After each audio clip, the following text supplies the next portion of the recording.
pelikula ay nagsimula kay Drasan na isang sniper, at inabangan niya na lumapag ang isang eroplano, at binaril niya ang isang lalaki na bumaba dito. Sunod ang eksena ay lumipat kay Levi, isang retired na Marines, na nasa tabing dagat kung saan sinundo siya ng isang sasakyan papunta sa kampo ng Marine Corps kung saan kinausap siya ng isang mataas na opisyales. Dito malalaman natin na si Levi pala ay isang elite sniper at meron siyang record na 113 kills. Pagkatapos mag-retire, tumatanggap daw siya ng mga private contracts pero sa ngayon ay wala siyang obligasyon. Siya ay mag-isa lamang, walang girlfriend at walang pamilya. Hindi rin daw siya gumagamit ng mga pinagbabawal na gamot dahil ito daw ay nakakaapekto sa pag-asinta niya. Samantala sa isang sementeryo sa Lithuania, pinuntahan ni Drasa ang tatay niya. Ngayon ang araw ng kamatayan ng nanay niya at lagi silang nagkikita sa libingan niya. Narinig daw ng tatay na kumuha daw si Drasa ng isang kontrata para patayin ang isang Belarian oligarch. Inamin naman ni Drasa na mahirap daw na trabaho iyon dahil ang pinatay niya daw ay may 4 na anak. Pero sinabi naman sa kanya ng tatay niya na ang oligarch daw ay nagbebenta ng bomba at mga landmines kaya hindi na rin mabilang ang mga batang namatay dahil sa kanya. Sinabi din ng tatay ni Drasa na manatili daw muna siya sa kanya ng ilang linggo pero nakatanggap na daw ng orders si Drasa na bumalik sa Moscow bukas. Lumalabas na ang tatay ay may malubhang sakit at ayaw niyang mamatay ng nagdurusa kaya napagdesisyonan niya na daw napatayin ang sarili niya sa araw ng Valentine's Day. Ilang oras mamaya, si Levi ay lumipad para sa isa na namang assignment. Pupuntahan niya ay isang restricted zone kung saan hindi pwede magpatuloy ang eroplano, kaya kailangan niya magpatuloy na naglalakad papunta sa destinasyon niya. Kinuha nila ang mga gadgets niya at relo pero binigyan nila siya ng isang envelope na naglalaman ng misyon. Si Levi ay nagparachute at mamaya siya naglanding sa isang gubat. Siya ay naglakad sa bundok hanggang makarating sa pupuntahan niya kung saan sinalubong siya ng isang sundalo na papalitan niya sa post nito. Si Jasper ay masaya sa pagdating ni Levi pagkatapos niyang manatili sa lugar ng isang taon ng mag-isa lamang. Inamin ni Levi na wala daw siyang kaala-alam tungkol sa misyon kahit man lang daw ang bansa kung nasaan sila. Pareho niya, si Jasper ay wala din masabi dahil wala din daw siyang alam. Mamaya, dinala siya ng sundalo sa isang tower na magsisilbing tirahan niya sa loob ng isang taon. Ang tower ay kumpleto, may solar panel, generator at rainwater collector. Marami din daw hayop sa lugar at meron ding garden. Sa kabilang bahagi naman ng gorge ay may pareho ding outpost na pagmamay-ari ng Eastern Bloc. Si Levi ay hindi makakapunta dito kahit gustuhin niya pa. Ang mga daanan daw ay may landmines at marami ding mga iba't ibang patibong. Kaya kailangan lang daw gawin ng mga bahagi ang sariling trabaho nila. Ang trabaho dito ay simple lamang daw at bagay para sa isang marunong na teknisyan. Kailangan niya daw magpatrol sa eastern border araw-araw at inspeksyonin ang mga defense points. Ang connection check daw sa outside world ay nangyayari kada 30 araw. May nakalagay daw na mga satellites transmitter sa buong border para depensahan ang gorge sa pamamagitan ng pagpapadala ng maling signal. Ang lugar din daw ay invisible sa spy satellites at mga drones, at wala daw komunikasyon sa outside world pero sa worst case scenario ay meron daw isang panic button para ipaalam sa otoridad na may nangyayari. Kapag may system fail daw or isang invasion, ang system daw ay mag-i-initiate ng stray dog protocol. Hindi rin daw alam ni Jasper kung ano ito pero kapag nakarinig daw si Levi ng siren ang pinakamagandang gawin ay ang tumakbo ng malayo. Tingin niya konektado daw lahat ng ito sa Cold War dahil kada taon daw ay pinapatrol ng West ang bahaging ito at pinapatrol naman ng East ang bahagi sa kabila ng gorge. At sa 75 taon daw ay wala pang nakakadiskubre kung ano ang nasa loob ng gorge. Ang main objective daw ay huwag hayaan makalabas kung ano man ang nasa loob ng gorge. Sunod, si Jasper ay nagpaalam na at pumunta siya sa pick-up point kung saan sinundo siya ng isang helicopter. Pero habang nasa bayahe, ay bigla na lang siyang binaril ng sundalo at siya ay nag-report kay Bartholomew na ang rotation daw ay kumpleto na. Isang buwan ang lumipas, ginagawa ni Levi ng maayos ang duty niya, siya ay nagpapatrol araw-araw, chine-check niya lahat ng armas, tinitignan niya din ang mga landmines kung ready at niraradyo niya ang superior niya na walang problema. Sa bakanting oras niya siya ay nagbabasa ng libro at napansin niya ang ilang sulat sa pader na iniwan ng mga dating nag-duty din sa lugar. Minsan inaalagaan niya din ang garden at pinipitas niya ang mga bunga. Isang araw may narinig siyang naglalagari sa kabilang bahagi ng gorge. Nang sumilip sa teleskopyo ay nakita niya ang isang babae. Nakita rin ni Drasa si Levi sa kabila pero siya ay bumalik din sa ginagawa niya. Sa gabing iyon si Levi ay nagising sa isa na namang bangungot, kinuha niya ang baril niya nang hindi alam na meron palang basag na baso sa sahig na ikinasugat ng paa niya. Dahil sa sugat siya ay natauhan at kinuha niya ang teleskopyo niya kung saan nakita niya si Drasa sa kabilang tower, nagising pa din pero nang makita niya si Levi pinatay niya ang ilaw niya at pumasok sa loob ng kwarto. Isa na namang buwan ang lumipas, ipinagdiwang ni Drasa ang kaarawan niya at sinilip niya si Levi. Dahil sa kaburingan, nagpagdesisyonan niyang iprank si Levi at siya ay nagpaputok sa langit para kunin ang atensyon niya. Nang makita siya, tinanong niya kung anong pangalan niya pero sinabihan siya nito na bawal daw silang mag-usap. Pero si Drasa ay hindi na bahala dito at sinulat niya ang pangalan niya at sinabi niyang birthday niya ngayon at gagawin niya daw ang gusto niya. Si Levi ay tumawa, sinulat niya din ang pangalan niya at nagsuggest na mag-inom daw sila. Sunod nagpatugtog si Drasa ng music at niyaya niya si Levi na sumayaw din pero sinabi niya na hindi daw siya marunong sumayaw. Si Drasa ay hindi naniwala sa kanya at tinanong niya kung ano daw kaya niyang gawin. Sinabi naman ni Levi na isa daw siyang magaling na sniper at gusto ni Drasa ng patunay. Si Levi ay naglagay ng baso sa dulo para tirahin pero inunahan siya ni Drasa na barilin ito. At para gumanti binaril din ni Levi ang wine niya sa kabila. Sunod naglagay si Drasa ng bote sa ulo niya pero bigla na lang siyang nagulat nang makakita siya ng gumagalaw sa ilalim. Si Levi ay tumingin din sa ilalim at nakita niya ang isang kakaibang nilalang na parang puno na gumagalaw. Siya ay nagpaputok pero ang nilalang ay nakatapak sa landmine at sumabog pero ang iba ay patuloy pa rin sa pag-akyat sa pader. Si Drasa ay nagpaputok din at tinulungan niya si Levi na barilin ang mga halimaw, silang dalawa ay maraming napatay at mamaya ay katahimikan. Pero bigla na lang may lumabas na halimaw sa harap ni Drasa na nakaakyat na sa tower, binaril niya ito at tinulungan din siya ni Levi. Agad niyang nakita na inaatake na rin ng mga halimaw ang bahagi ni Drasa, kaya nagpapaputok doon si Levi at ganun din si Drasa sa bahagi ni Levi. Sila ay nagpaputok sa kanilang mga pwesto at dinedepensahan nila ang bahagi ng isa't isa. At sa wakas ang paglusob ay natapos na din at sila ay nagbantay sa kadiliman ng matagal habang nagpapahinga. Sunod ginamot ni Drasa ang sugat niya na hindi niya napansin sa gitna ng laban at sumulat siya na ito na daw ang pinakamalupit na birthday niya. Sa umaga, ininspeksyon ni Levi ang bahagi niya ng gorge, inaayos niya ang mga nasirang bahagi, at naglagay din siya ng marami pang mines. Sunod bigla na lang may lumipad na isang drone malapit sa kanya, at tiningnan ni Levi ang turret kung may gagawin ito pero ang drone ay umalis na lang na walang man lang reaksyon ang turret. Isang buwan na naman ang lumipas, si Levi ay gumagawa ng trabaho sa bakanting oras niya habang si Drasa naman ay nagpapatugtog ng piano. Sunod isang araw si Drasa ay nakakita ng isang umiilaw na Christmas tree sa kabilang gorge at isang mensahe para sa kanya. Silang dalawa ay parehong gumawa ng snowman at pinangalan nila sa isa't isa, naglaro din sila ng chess kahit na malayo. At isang gabi ang dalawa ay naglaban sa isang drum battle gamit ang kahit na ano na makita nila at ang buwan ng February ay dumating. Si Levi ay nagising ulit sa isang bangungot at lumabas sa balcony para magpahangin. Nakita niya na si Drasa ay gising din pala at sa umaga siya ay nagsulat ng mensahe pero siya ay hindi nag-reply dahil ngayon ay araw ng February 14 at araw ng Valentine's. Nagbukas siya ng music at umiyak habang inaalala ang tatay niya. Nang mapansin ito ni Levi, tinanong niya kung ano nangyari at sinabi naman ni Drasa na nalulungkot daw siya at sana ay may kasama siya.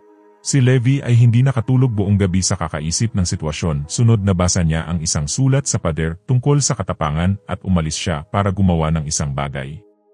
Sa umaga nakita ni Drasa si Levi na nagpaputok ng isang grenade launcher sa lugar niya na may nakakabit na lubid para magsilbing isang cable crossing. Siya ay agad na pumunta sa gubat, pinatay niya ang apoy at itinali niya ang lubid sa isang puno. Sunod nakita niya ang mensahe ng imbitasyon para sa isang dinner. Inayos ni Levi ang sarili niya, kumuha ng mga bulaklak at siya ay nag-zipline sa tali papunta sa kabilang banda ng gorge. Pagdating, inimbitahan siya ni Drasa na kumain at binigay sa kanya ni Levi ang bulaklak. Hindi niya maitago ang kanyang saya at sa malapitan mas lalo pa siyang maganda. Sinuggest ni Drasa na maligo muna daw siya dahil siya daw ay pawis na pawis sa pagtawid niya. Si Levi ay tumawa dito at pinangako naman ni Drasa na dadalhan niya daw siya ng damit galing sa tower.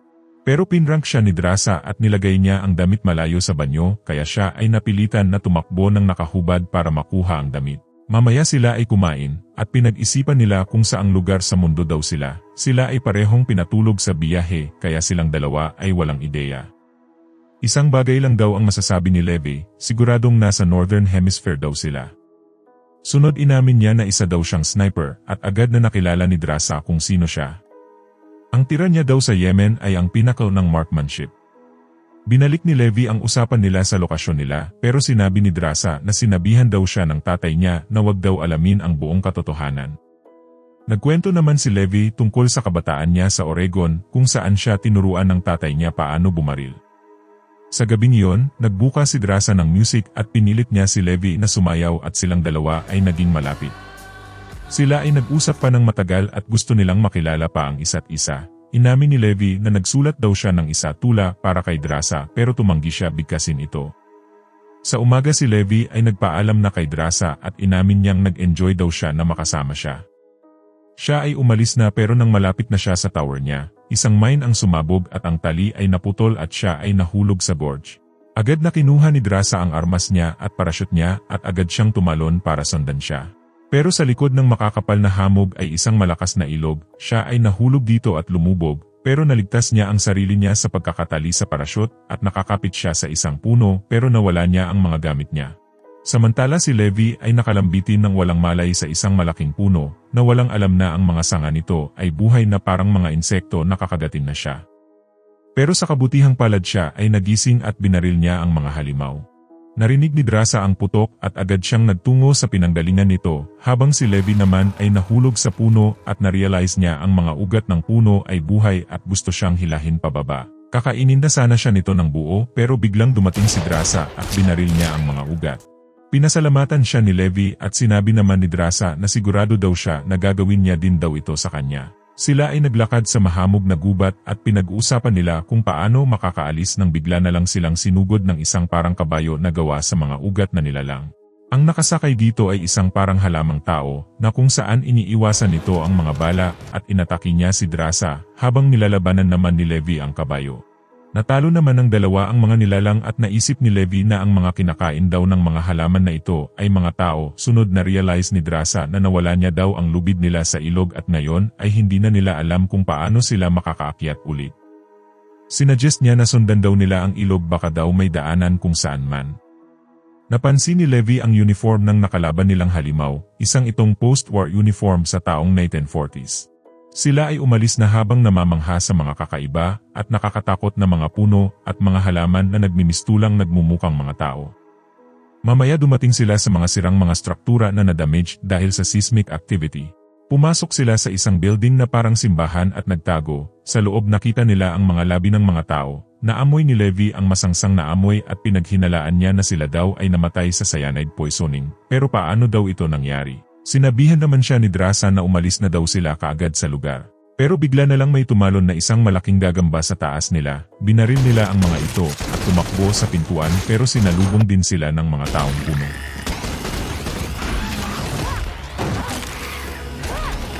Si Drasa ay nagpaputok ng grenade launcher sa pader ng simbahan na ikinawasak nito at sila ay nakatakas. Sinubukan nilang magtago pero ito ay imposible, ang mga halimaw ay kahit saan. Sila ay tumakbo at nakita nila ang pasukan sa isang sirang hangar kung saan binarikadahan nila ang sarili nila at nagpahinga. Mamaya na-realize nila na ito pala ay isang base na ginawa sa pader ng gorge. Nadiskubre nilang ang isang lumang laboratory na puno ng mga chemicals.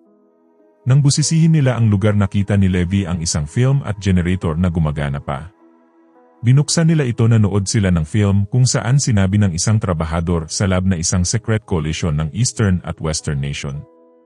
Sa pagtatapos daw ng World War II, habang dinedevelop daw ni Oppenheimer ang nuclear bomb, sila naman daw ay nagde-develop ng isang chemical warhead na may malakas na kakayanan sa laboratory na ito pero isang linog daw ang naganap at nasira ang laboratory.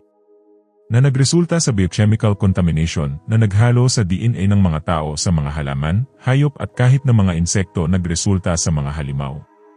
Subalit may ibang mga tao daw na immune sa infection, kapag wala daw nangyari sa loob ng 5 araw sila daw ay immune at pinakita ng babae sa film ang kakaibang nangyari sa katawan niya. Habang nakita naman ni Drasa ang isang container na may lamang solution. Samantala ang scientist ay nagpatuloy sa pagsalita at sinabi niyang ang humanity daw ay nailigtas lamang dahil ang gorge daw ay nasa isang malayong lugar. Siya ay humingi ng tawad at humingi din siya sa Diyos ng awa sa mga tao at ang film ay natapos na. Ang dalawa ay nagpatuloy na at mamaya nakita nila ang isang kwarto na may mga makabagong kagamitan na maliwanag na hindi pa nag-exist noon kaya ang lab daw ay pwedeng ginamit pa makailan lang. Pero bakit daw hindi na lang bombahin ang lugar para mawala na ang panganib? Binuksan ni Levi ang isang computer at nakita niya ang pangalan ng isang militarized organization na Darklight. Na-realize niya na hindi daw sila nagtatrabaho sa military kundi sa isang mayaman at makapangyarihang private company. Alam niya daw ang mga drones ng Darklights ay nangungulekta ng mga spesimen sa buong mundo kaya ang kumpanya daw ay pwedeng gumagawa ng mga super soldiers at pinoprotektahan nila ang sekreto nila. Sunod nakita ni Levi ang isang program na may pangalang Stray Dog at naalala niya ang sinabi ni Jasper. Na-realize niya na ito pala ay isang code name para sa isang thermal bomb na dapat magwawasak sa gorge kung magkaproblema pero sa kasamaang palad ito ay nasira ng lindol. Sinabi ni Levi na kahit na daw hindi sila makaalis ay masaya pa din siya dahil nakilala niya daw si Drasa. Sila ay naghanda na para magpatuloy sa paglalakbay pero napansin ni Drasa na nakalimutan niya daw ang bag niya sa entrance kung saan laman ang kanilang mga bala. Wala silang ibang choice kundi bumalik, nagtapon silang ng smoke grenade bilang cover at kinuha ni Drasa ang bag pero galing sa mga hamog ay isang mahabang ugat ang lumabas at hinila si Drasa palayo ng mabilis. Isang taong puno na nakasakay sa kabayo ang humila sa kanya, papunta sa kadiliman. Sinubukang barilin ni Drasa ang mga ugat pero siya ay nauntog sa isang kahoy at nawalan ng malay. Sinundan naman siya ni Levi at mamaya nakarating siya sa isang sirang missile silo. Samantala si Drasa ay nagising na at siya ay nakatali sa isang kwarto na pinagmamasdan ng isang hollow man habang pinag-iisipan kung paano niya siya kakainin. Napalaya ni Drasa ang sarili niya at lumaban pero ang halimaw ay sobrang lakas. Sinubukan siyang sunugin ni Drasa gamit ang isang kahoy na may apoy pero na-overpower pa rin siya nito. Sunod biglang dumating si Levi at niligtas siya. Inusisa niya ang Hollow Man at na-realize niya na ito ay bangkay ng dati ring nag-duty sa lugar niya. Sila ay umalis at mamaya na diskubre nila ang isang damaged na rockets na pinalilibutan ng mga mutated na tao na nagsasanib sa mga halaman. Sila ay maingat na dumaan pero ang isa sa mga halimaw ay hinawakan si Drasa. Tinulungan siya ni Levi at sila ay tumakas habang binabaril ang mga galamay at si Drasa ay napaputok ng granada na kinasunog ng mga halaman at para makatakas sila. Mamaya nakita nila ang isang jeep na gumagana pa at may malakas na grappling hook at minaneho nila ang sasakyan malapit sa pader. Habang nilalabanan ni Drasa ang mga Hollow Man, pinaputok naman ni Levi ang grappling hook sa taas at hinila ang sasakyan pataas pero ang mga halimaw ay ayaw sumoko at kailangan nila silang labanan hanggang sa taas. Nang malapit na sila sa taas, si Levi ay nadulas at muntik na mahulog pero siya ay nakakapit sa sasakyan. Binutas ni Levi ang lalagyan ng gasolina para mabasa ang mga halimaw na nakahawak pa rin at sinindihan niya ito para umapoy at ang sasakyan ay nahulog habang silang dalawa naman ay nakakapit sa gilid ng bangin. Nagawa nilang maabot ang tower ni Drasa at pagkatapos magpahinga ay pinag-isipan nila kung ano ang susunod nilang gagawin. Kung sila daw ay infected, isa lamang ang choice kundi ang bumalik sa baba pero kailangan muna daw nilang maghintay ng 5 araw para makita ang sintomas na lumabas. Inamin ni Levi na pinadala daw siya dito dahil wala daw siyang pamilya at kahit ano kaya wala daw maghahanap sa kanya pero ngayon daw ay nagbago na. Sinuggest ni Drasa na tumakas daw sila sa France pero naniniwala si Levi na kailangan muna daw nilang wasakin ang gorge. Siya ay bumalik sa tower niya at niradyo niya ang mga superior niya na ang lahat daw ay normal at walang problema. Subalit, hindi niya alam din pala ni Bartholomew ang mga nangyari dahil pinapanood niya pala sila gamit ang mga Darklight drones at alam niya gali sila sa baba ng gorge kaya inutos niya na patayin si Levi. Sa sunod na umaga, ginawa ni Levi at Drasa ang normal nilang ginagawa nang may dumating na isang helicopter. Sila ay nagtago sa gubat pero nahanap pa rin sila ng mga drones. Ang dalawa ay sinubukan tumakas pero ang mga drones ay nagpaputok at nasugatan si Levi. Nagawa ni Drasa na mapabagsak ang mga drones at sa wakas ay nakatakas na sila sa delikadong lugar. Habang nakita naman ni Bartholomew ang iniwan na sulat ni Levi sa pader at agad niyang na-realize na kailangan niyang tumakas. Pero si Levi at Drasa ay nagpaputok na nagdulot ng mga pagsabog sa mga tower na kina-expose ng gorge sa spy satellite. Sunod ang Stray Dog Protocol ay nag-activate. Ang helicopter ay sumubok na lumipad pero naabutan pa rin ito ng pagsabog. Si Levi ay napatalsik din sa ilog ng pagsabog at naglaho sa tubig. Si Drasa ay naghintay sa kanya ng 6 na araw sa malapit na kuweba at umalis din pagkatapos. Paglipas ng panahon siya ay nanirahan na sa France at sa wakas binuksan niya na ang huling sulat niya na nagkakalaman ng tula na sinulat sa kanya ni Levi. Siya ay umiyak habang inaalala si Levi at nagsimula siyang magtrabaho sa isang kape at isang araw ay bigla niya nalang nakita si Levi sa isa sa mga lamesa. Nilapitan siya ni Drasa at tinanong niya siya kung bakit daw matagal siyang nawala. Inamin ni Levi na malubha daw talaga ang mga natamo niyang sugat kaya natagalan pero ngayon daw ay handa na siyang magtrabaho sa kusina niya. Maraming salamat sa panunood. Like and subscribe my channel for more videos.